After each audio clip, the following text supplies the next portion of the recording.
भारत के पूर्वी तट का किनारा है, इस किनारे को हम पूर्वी घाट कहते हैं, इस किनारे को हम पश्चिम घाट कहते हैं।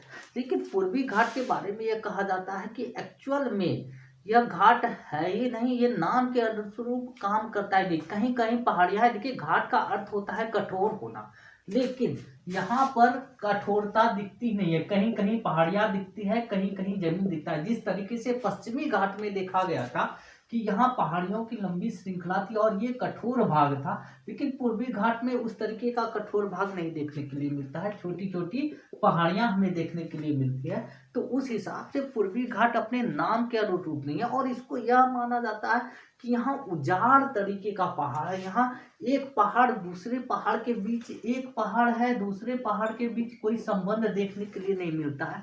ये पहाड़ एक दूसरे से काफी दूर है, और साथ ही साथ हो सकता है आंतरिक रूप से संबंध हो, लेकिन यहाँ पहाड़ों के बीच संबंध नहीं। ऐसा नहीं लगता है कि एकात्मकता हो, एक कठोरता हो, क्योंकि किनारा होने के लिए एकात्मकता, किसी भी चीज का किनारा बनाना है तो उसके लिए एकात्मकता, कठोरता होना जरूरी है। लेकिन पूर्वी घाट में कोई इस तरीके का कठोरता देखने के लिए नहीं मिलता है। और उसी के हिसाब से हम जब देखते हैं कि हाँ भाई, कृष्णा और गोदावरी और कृष्णा नदी के बीच में अब जाते हैं तो पूर्वी घाट में पहाड़ियां मिलनी ही बंद हो जाती है। वहां तो हम पहाड़ियां कह ही नहीं सकते। देखिए घाट है यानी अर्थ है पहाड़ियां, पहाड़ियां हो, छोटी छोटी ही पहाड़ियां हो तो वो घाट तभी कहला सकती है। तो उस कंडीशन में जो है 3 तरीके का नाम दिया जाता है पूर्वी घाट को। जैसे पूर्वी वाला भाग, पूर्वी घाट का जो उत्तर वाला भाग है, और यह उत्तर, मध्य और यह दक्षिण वाला भाग है, उसके हिसाब से हम बात करते हैं।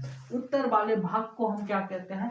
पूर्वी पहाड़ियां। यहाँ छोटी छोटी पहाड़ियां हैं और वो थोड़ा सा कठोर टाइप का पहाड़ है, और इसीलिए इसको यह माना जाता है कि हाँ थोड़ा इसमें पूर्वी घाट का लक्षण है। यहाँ पे सबसे ऊंची चोटी कौन सी है?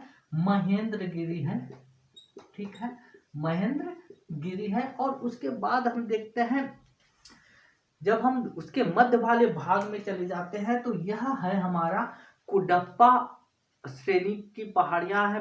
कुडप्पा हम कह सकते हैं, कुडप्पा रेंज कहते हैं हम इसको। यह कुडप्पा रेंज मुख्यतः आंध्र प्रदेश में अवस्थित है, ठीक है। और उसके बाद जब हम दक्षिण में चले जाते हैं तो यहाँ तमिलनाडु का बहुत बड़ा भाग है, पूर्वी क्षेत्र की पहाड़ियां है। उसमें पूर्वी घाट का जो दक्षिणी किनारा है उसमें तमिलनाडु का क्षेत्र शामिल होता है, उसको तमिललैंड कहते हैं। यानी उत्तरी भाग में पूर्वी पहाड़ियां मिलती है, मध्य भाग में कुडप्पा मिलता है, और यहाँ तमिललैंड मिलता है। अब हम ये तो नामांकन के हिसाब से देखते हैं, अब हम नदियों के हिसाब से देखते हैं कि पूर्वी घाट को भी अनेक भागों में नदियों के हिसाब से बांटा जा सकता है। हम 3 नदी लेते हैं। एक नदी हमारा है महानदी, जो कि उड़ीसा में है, महानदी हमारा उड़ीसा में है। और बेंगई नदी, महानदी से लेकर के बेंगई नदी तक पूर्वी घाट फैला हुआ है। और उसी नदी के बीच में हमारा गोदावरी नदी है और कृष्णा नदी है। गोदावरी नदी और कृष्णा नदी, इसके बीच में हम इस तरीके से विभाजित करके पूर्वी घाट को पढ़ेंगे। तो ये जो हमारा महानदी है और गोदावरी नदी, इसी के बीच में कहा जा सकता है कि यहाँ छोटी छोटी पहाड़ियां हैं, तो एक घाट, एक कठोर किनारे का निर्माण होता है।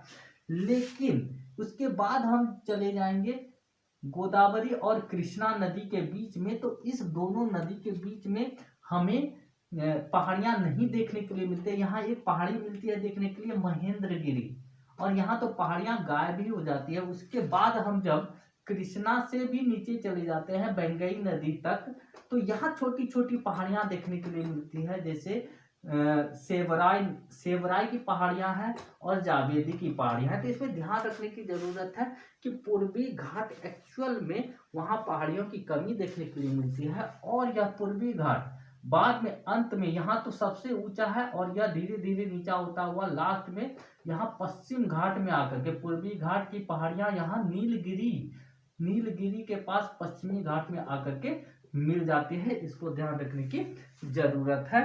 तो हमें कुडप्पा में जो दो, कुडप्पा के अंतर्गत हमारा आंध्र प्रदेश का जो भी एरिया है वह कुडप्पा में आता है। तो कुर्नूल जिला और कुडप्पा, इसके अंतर्गत ये जो पहाड़ियां आती, ये जो क्षेत्र आता है, यह कुडप्पा और यहाँ पहाड़ियों की कमी है। तमिलनाडु में हम चले जाएंगे तो यहाँ पे हमको नल्ला माला पर्वत दिखाई पड़ता है। यहाँ देखते हैं नल्ला माला पर्वत दिखाई पड़ता है और इसी का दक्षिण वाला रेंज, यहाँ नल्ला माला पर्वत है और दक्षिण वाला रेंज पालकोंडा कहलाते हैं। उत्तर वाला क्षेत्र हमको नल्ला माला, दक्षिण वाला क्षेत्र पालकोंडा, और ये फिर जाकर के पश्चिमी घाट में मिल जाता है। तो ये थी खासियत पूर्वी घाट।